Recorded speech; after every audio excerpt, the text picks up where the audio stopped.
Imagine boarding a plane, sitting in the first-class seat you paid for, and minding your own business, only for a flight attendant to look at you and decide you don't belong there. Imagine calmly explaining you have a valid ticket, trying to de-escalate the situation, and instead being insulted, threatened, and finally slapped in front of everyone.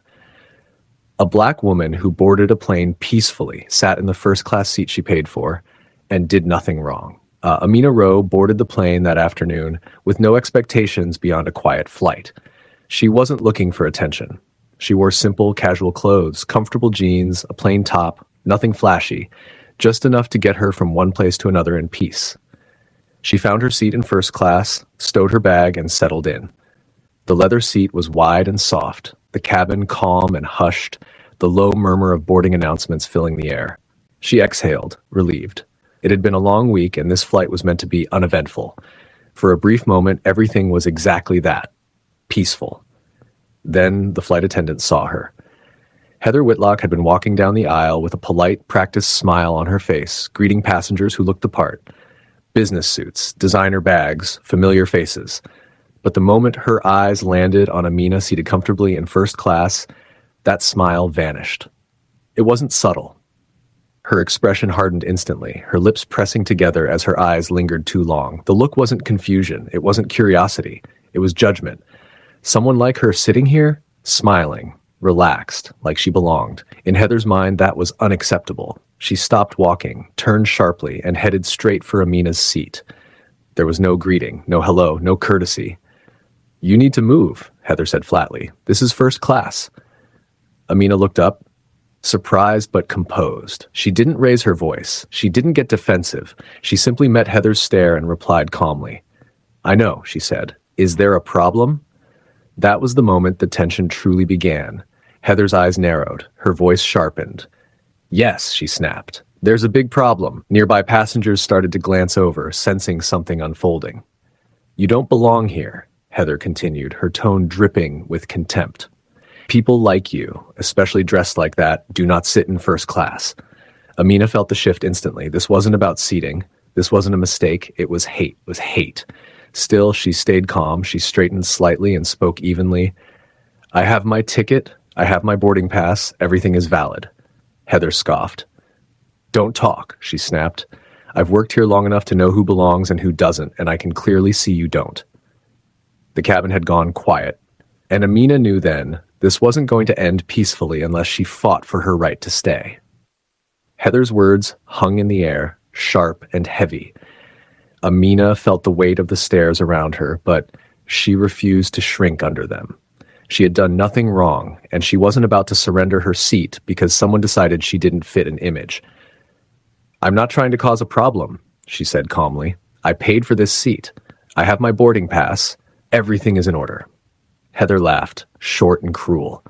"Stop playing games," she snapped. "I've been doing this job for years. I can tell a scammer the second I see one. You don't belong here." Her voice rose just enough to draw more attention. A few nearby passengers leaned back in their seats, watching with quiet interest. The humiliation was no longer private. Amina realized something in that moment. This wasn't a misunderstanding that could be fixed with logic. This was personal. This was hatred wearing a uniform. She took a slow breath. "I'm not moving," she said evenly. That seemed to irritate her even more. Her jaw tightened. "Crawl back to economy where you belong," she snapped. "That's where people dressed like you sit." That was the line.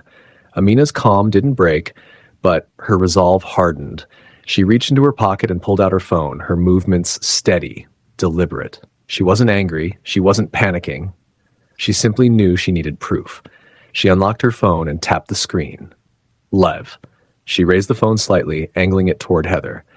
"Can you repeat what you just said?" she asked quietly. Heather froze for half a second, her eyes dropping to the phone.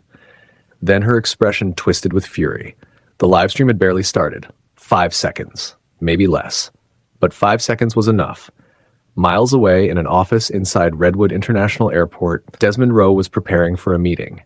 Papers were spread across his desk. His phone buzzed. Just minutes earlier, Amina had texted that she was boarding her flight. So when a live notification with her name appeared, he opened it immediately. The camera wasn't on her face. It was pointed forward. But he recognized her voice instantly. He heard the tension. He heard the hostility. He heard enough to know something was very wrong. He didn't wait for more. He stood up, canceled the meeting without explanation, and headed straight for the aircraft. Back on the plane, Heather snapped out of her shock. Her hand moved fast. Too fast. She swung hard. The slap cracked through the cabin like a gunshot. Amina's head jerked to the side as pain exploded across her face. Before she could even react, Heather lunged forward, snatching the phone from her hand, her fingers digging in as she forced it away and shut it off. "You don't have the right to record," Heather barked. "I said you don't belong in first class." The cabin erupted in gasps, and the situation crossed a line it could never come back from. The slap left the cabin frozen. For a split second, no one moved. The sound echoed between the narrow walls of first class, sharp and unmistakable. Amina felt the sting spread across her cheek, heat blooming where the hand had landed. She stayed upright, stunned but steady, her breath caught in her chest. Heather didn't stop. She shoved the phone down and barked again, her voice loud and ugly. "You don't have any right to record in first class, especially not when you don't belong in it." Her eyes burned with anger as she continued, calling her a scammer, accusing her of trying to steal a seat that wasn't hers. The words came fast, overlapping as if she needed to drown out the reality of what she had just done. Then her hand clamped around Amina's arm. "Get up," she ordered. "You're coming off this plane right now." She pulled hard, trying to drag her out of the seat. Amina resisted instantly, not violently, not wildly, but firmly. She held onto the armrest, refusing to be yanked away like she was nothing. The two struggled briefly, Heather pulling, Amina bracing herself, heels pressing into the floor. Gasps rippled through the cabin. Some passengers stared in shock. Others looked away, uncomfortable but silent. No one stepped in. Heather's grip tightened as frustration boiled over. "Stop resisting," she snapped, tugging again. And then a deep, powerful voice cut through the chaos. "Let go of my wife!" The words didn't need to be repeated. Every head turned toward the entrance of the cabin. Desmond stood there, tall and imposing, his expression carved from rage and control. His presence alone commanded the space. Behind him stood Kofi Barnes and Elijah Stone, broad-shouldered and alert, their eyes locked on Heather. The effect was immediate. Heather released her grip instantly, stumbling back a step as if she'd been burned. Amina straightened, rubbing her arm, her breath uneven but her posture unbroken. Whispers spread. Some passengers recognized Desmond, but everyone could feel the shift. He walked forward slowly, every step heavy with authority. His eyes never left Heather. "How dare you touch my wife?" he said, his voice low and shaking with fury. Heather's mouth opened. Nothing came out. Her face drained of color as recognition hit her all at once. The man standing in front of her, the woman she had slapped. Her mind couldn't keep up. The script had flipped, and she knew it.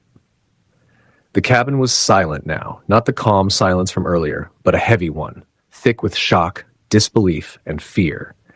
Desmond stood just a few steps from Heather, his presence filling the aisle. His jaw was tight, his eyes burning with restrained fury. Kofi and Elijah remained still behind him, watching everything. Heather was frozen. Her eyes darted between his face and Amina beside him. The realization hit her all at once, crashing through her like a wave she couldn't outrun. The woman she had slapped, the woman she had dragged, the woman she had called trash. That was his wife, and the man standing before her was the billionaire CEO and owner of Skycrest International Airways. Her lips trembled as she tried to speak, but no words came. Her mind scrambled for excuses, for authority, for something, anything that could save her. Nothing formed. Desmond stepped past her without another glance and went straight to Amina. He wrapped an arm around her gently, pulling her close. His anger softened for just a moment as he looked at her face. "She slapped me," Amina said quietly. That was all. Heather finally found her voice. "Sir, I was just doing my job." "Stop!" Desmond cut in sharply, his voice snapping like steel. "I don't want to hear a single word from you." She fell silent instantly. He turned to face her again, his expression cold and final. "You are fired, effective immediately." The words landed hard. "And I will be pressing charges," he continued, "for assault." Her knees buckled slightly. Before she could respond, Kofi and Elijah stepped forward. One took her arm, the other positioning himself behind her. She didn't resist. She couldn't. They guided her away down the aisle, her earlier authority stripped away with every step. The cabin remained silent as she was escorted out. No applause, no cheers, just the sound of consequences unfolding. Desmond turned back to Amina, holding her a little tighter now. Around them, passengers avoided eye contact. Some stared at the floor, others watched in stunned silence, finally understanding how badly they had misjudged everything. The power in the cabin had shifted completely.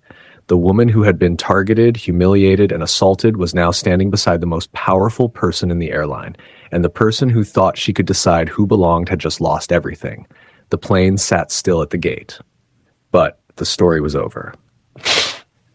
If you believe no one should ever be slapped, humiliated, or attacked for simply existing in a space they earned, then stand with stories like this.